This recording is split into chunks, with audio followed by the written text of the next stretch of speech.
Di pagi hari, seorang gadis masuk ke ruangan sang bos, kemudian gadis itu mendekati meja si bos dan mengembalikan uang yang dia pinjam kemarin kepada si bos. Setelah itu, gadis tersebut pun keluar. Namun begitu dia keluar, ada ART senior yang diam-diam masuk ke dalam ruangan si bos. Setelah itu, dia diam-diam mengambil uang yang tergeletak di atas meja si bos dan membawanya pergi. Di luar ruangan, dia langsung menelpon anaknya dan berkata kalau dia sudah punya uang dan akan segera mentransfer uangnya kepada anaknya. Keesokan harinya, ketika di ruang tamu, gadis itu sedang membersihkan meja dan ART senior sedang bermain handphone. Ketika si bos datang, ART senior itu langsung menyerahkan ponselnya kepada gadis itu dan ia langsung menggantikan posisi gadis itu. Namun si bos langsung mengambil ponselnya dan memasukkannya ke dalam air. ART senior itu langsung terkejut dan panik dan sang bos menyuruh gadis itu untuk ikut ke dalam ruangannya. Akhirnya gadis itu pun mengikuti sang bos. Begitu di dalam ruangan, si bos berkata kalau dirinya punya hadiah untuk neneknya, yaitu baju yang hangat dan cocok untuk musim dingin. Setelah itu, gadis itu bertanya pada sang bos, apakah bos sudah mengambil uang yang di atas meja? Sang bos menjawab, belum. Mendengar itu gadis tersebut dan juga si bos bingung. Dan karena di dalam rumah hanya ada 3 orang, si bos pun mengira kalau ART seniornya lah yang sudah mengambil uangnya. Akhirnya mereka semua pun menghampiri ART senior itu.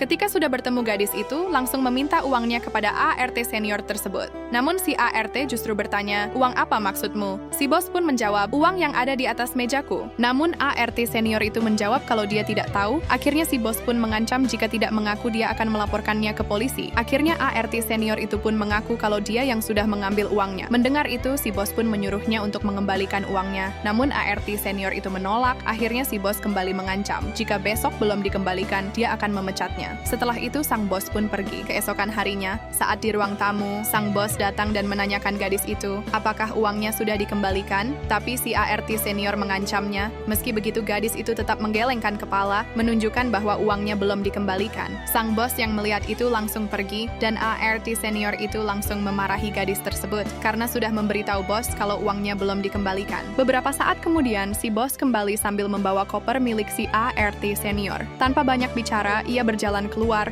lalu melemparkan koper itu begitu saja. Setelah itu, si bos masuk kembali ke rumah. Kini, ART itu hanya bisa menyesali perbuatannya karena telah mengambil uang yang bukan miliknya. Sekecil apapun kesalahan, kalau itu menyangkut kepercayaan, dampaknya bisa sangat besar. Jangan pernah ambil yang bukan hakmu, karena penyesalan selalu datang belakangan. Uang bisa dicari, tapi kepercayaan sekali hilang, tak mudah kembali. Keserakahan sesaat bisa menghancurkan masa depan yang sudah dibangun lama. Terkadang, satu tindakan buruk bisa menghapus 1000 kebaikan yang pernah dilakukan.